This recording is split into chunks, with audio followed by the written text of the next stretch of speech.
All right, so we're going to unpack a really wild situation here. Coaching changes are one thing, but this mass exodus of players from South Dakota State, I mean, that's a whole other level. Yeah, it's definitely not every day you see this kind of player movement, even with the transfer portal being as active as it is. Exactly. Yeah. We're diving into what happened after Jimmy Rogers left SDSU. You've given me this whole stack of articles about guys leaving, recruiting, falling apart, and this huge cask in front of the new coach, Dan Jackson. It seems like Rogers didn't just go to Washington State. He took a big chunk of the team with him. Yeah, that's exactly right. 23 players transferred to Washington State, and that includes some guys who could have stayed at SDSU. Another 8 went to different schools completely.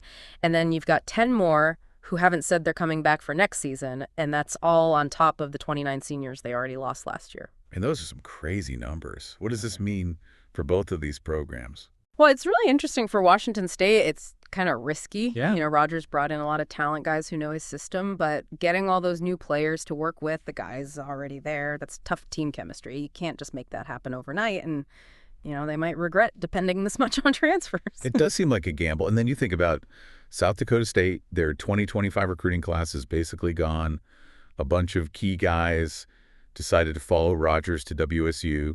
That's got to hurt. And losing that many players from the last team, can they even come back from this? This is way beyond just next man up. Their depth chart is looking pretty empty all over, especially the defensive line. And the secondary, those are hurting. Linebacker, cornerback, Francl, defensive tackle, Max Malone, and safety, Matthew Durrance. Those were big players for SDSU, and now they're all playing for Washington State. Yeah, that's tough for any program to swallow. And you mentioned those 3-star recruits who flipped to WSU quarterback Owen Eshelman, linebacker Isaiah Hung, and defensive tackle Donovan Fitzmaurice.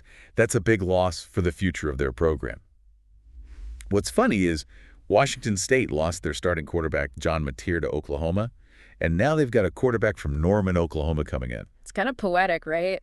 And it shows how college football recruiting works these days, guys moving around all the time. So Washington State might do well in the short term, but what about down the road? And what about Dan Jackson, the new coach at South Dakota State?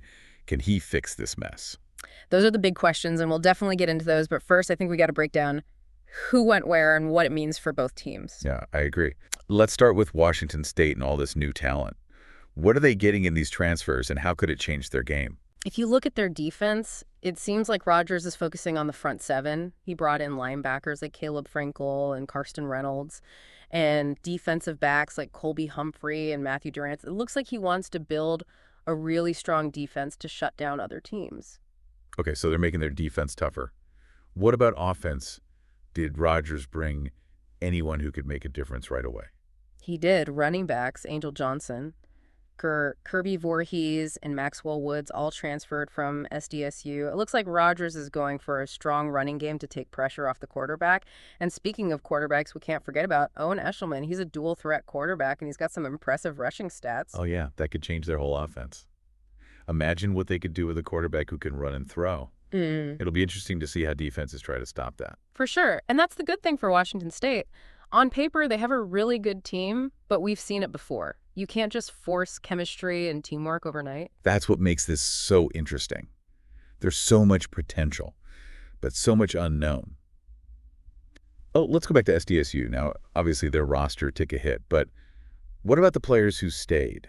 Are there any hidden gems just waiting for their chance? There are definitely some players to watch. Wide receiver Bryson Lamb. He had some great moments last season, and without some of the other receivers in front of him, this could be his year on defense linebacker. Caden Wilson, he'll have a much bigger role to fill. Okay, so there's some potential there, but can they really compete after losing so many guys? That's the big question. They were projected to be contenders this year, but it's probably not realistic to think they can still be that good. Yeah, I mean, this isn't just about replacing a few players. This is rebuilding the whole culture, the system, even their identity. You get it. Coach Dan Jackson has a huge job in front of him. He's got to use the transfer portal, wisely develop the players he's got, and convince recruits that South Dakota State is still a program worth joining. Yeah, and speaking of the transfer portal, Jackson did get defensive tackle Nilasoni Finau from Cal Poly. He's a big, strong guy who can make a difference on the defensive line right away, but you can't win with just one player. Definitely. It's going to take everyone, the coaches, the players, the whole SDSU community to get through this. So we've got Washington State trying to make all these new players work and take advantage of this chance they have. And then we've got South Dakota State trying to rebuild from the ground up. It's two teams going in completely different directions. It's a great example of how much power coaches have and what happens when one guy changes teams. And it makes you think about how college football is changing with players moving around so much. Okay, so we've set the stage, we've talked about the challenges, and we've looked at some of the key players. But let's get into the human side of all this. What might these players be thinking and feeling as they go through this crazy change? Let's do that next. We'll try to put ourselves in their shoes and understand what they're going through, the emotions, the reasons, and the personal journeys at the heart of all this. It's kind of wild to think about what those guys are feeling. The ones who followed Coach Rogers to Washington State, they're leaving everything they know, their teammates, their spot on a team where they already had a role. Yeah, I wonder if it was a tough choice for them or if they were ready to go to Pullman the second they got the chance. Probably a little bit of both, right? You're loyal to the coach who brought you in, helped you get better, but then there's the excitement of something new, a fresh start, maybe a chance to play at a higher level. It's a gamble in a way, isn't it? Betting on yourself, your coach, and this new team. Exactly. And for some guys, going to Washington State could be a way to show off their skills to more people. The Pac-12 is a Power 5 conference. More national attention, tougher competition than the FCS. That's got to be appealing if you're dreaming of the NFL.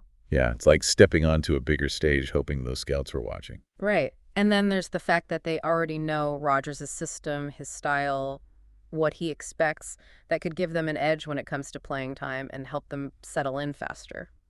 It makes you think, what's it like between the transfers and the guys who were already at Washington State? I bet there's some adjusting going on both ways. Yeah. The guys who were already there might feel a little threatened by all this new talent, and the transfers are trying to fit in with a team that already has its own way of doing things. Rogers is going to have to handle that carefully to make sure they all work together. It's a balancing act for sure. And let's not forget about the guys who stayed at South Dakota State, what's going through their minds right now. Man, it can't be easy seeing so many of your teammates leave, especially your close friends, the guys who helped the team win. They're probably feeling abandoned, wondering about the future of the program, maybe even second-guessing their own decision to stay. It's like your whole family moves away and you're stuck dealing with everything that's left behind, loss, uncertainty, maybe even some resentment. Yeah, and on top of all that, they've got to step up and fill the gaps left by the guys who are gone. The pressure is higher, their roles are bigger, there's less room for mistakes. They're being asked to do more with less, and that's a tough ask for any player, especially in college football. And then there's the mental side of things. Playing for a team that just lost so many players, it's easy to start doubting yourself and the team when everything is changing around you. Makes you wonder what someone like Bryson Lamb is thinking. He looked really good last season, but now he's suddenly the main guy. Does he have the mental toughness to handle that? That's a great point. And that's something Coach Dan Jackson is going to have to deal with. He's got to build up their confidence, make them believe in themselves, create a team where they feel supported and like they can overcome anything. It's more than just coaching football at that point. It's life lessons. Absolutely. And for those guys who stayed at South Dakota State, maybe it was about loyalty to the program, wanting to be part of something special, believing they can still achieve great things even with all this going on. They're the ones setting the stage for the future of the program, the ones who will be remembered for sticking it out when it would have been easier to leave. They're the underdogs, the ones nobody expects to win, and their story is just as interesting as the guys who went looking for something better. And whether they succeed or not depends a lot on Coach Jackson. Can he bring them together, motivate them to be their best, create a team where they feel valued and important? It's a test of leadership coaching skills and the power of human connection. And it's going to be really interesting to see how it all plays out over the next few seasons. So we talked about the good and bad for the guys who went to Washington State, and we looked at what the guys who stayed at South Dakota State are going through. It's a complicated story, right?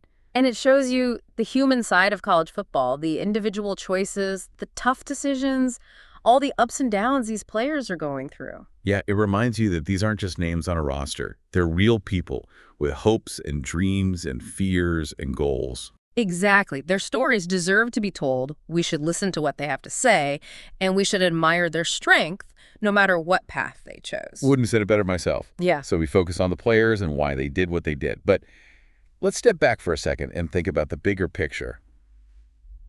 What does all this tell us about college football today? Well, it raises some interesting questions about the relationship between coaches and players, how the transfer portal is changing things, and what loyalty means in college sports. It feels like the old way of doing things. Players committing to one school and staying there their whole career, that's not so common anymore. Nope, the transfer portal has changed the game. Players have more freedom, they can move around more easily, and in a way, that's a good thing. They have more control, they can find opportunities they might not have had before. It's like the difference between renting and owning. You have more choices when you're not tied down to a lease.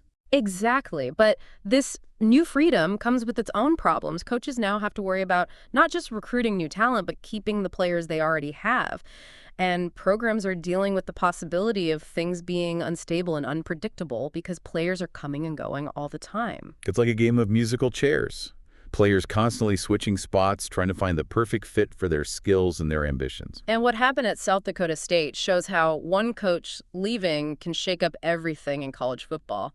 It's a chain reaction that goes way beyond just those two teams. Makes you wonder if this is just the beginning, a new era where players aren't so loyal, coaching changes have bigger consequences, and the transfer portal is the most important thing in the sport. Could be, and it's something coaches and administrators are going to have to figure out how to deal with. The rules are changing, and everyone's still learning how to play the game. It's a crazy time to be a college football fan. That's for sure more exciting, more unpredictable, more drama than ever. No doubt about it. And this whole story with all its twists and turns, its high stakes and its human side, it's what makes this sport so captivating. So we've looked at why the players did what they did, what it means for the teams involved, and how college football is changing. But there's one thing we haven't talked about yet. What's that? The future. What happens next for Washington State and South Dakota State? How will they handle all this change? And what will their journeys look like in the years to come?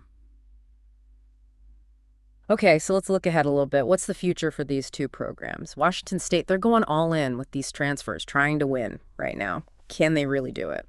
I mean, it's definitely possible they've filled some holes on offense and defense, and Rodgers knows how to win. But like we said, there's some risks with doing things this way. Yeah, that lack of chemistry, that seems like the biggest problem. How can Rodgers expect all these new guys to click so fast, especially coming from different teams and styles? That's the big question, right? He's going to need the coaches and the veteran players to step up. They need to figure out who they are as a team, make sure everyone's working together and following the same plan. It's kind of like building a house with pre-made parts. Yeah. You have all the pieces, but you still need a good architect and a team of builders who know how to put it all together. I like that. And in this case, Rodgers is the architect and the players are the builders. It all comes down to communication, teamwork, and making the plan work. So what would be a good season for Washington State? A conference championship. Making a bowl game. Or just not completely falling apart.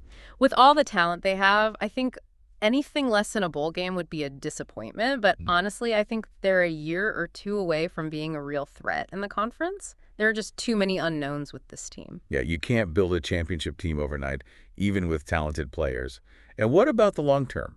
What happens when all these transfers graduate or move on? That's a good point. If Rodgers doesn't focus on recruiting and developing players, they could be right back in the same situation in a few years, scrambling to replace guys who are leaving. So they got to think about the future, too. It's not just about winning now, it's about building a program that can win for years to come. Shh. All right, let's talk about South Dakota State now. What can they realistically expect this year? And how do they even start to recover? Honestly, it's tough to say they lost so many key players that just being competitive in their conference would be huge. Coach Jackson, his main focus has to be building a new culture, finding and developing young players, and setting them up for success in the future. Sounds like a massive rebuilding job. Where does he even start?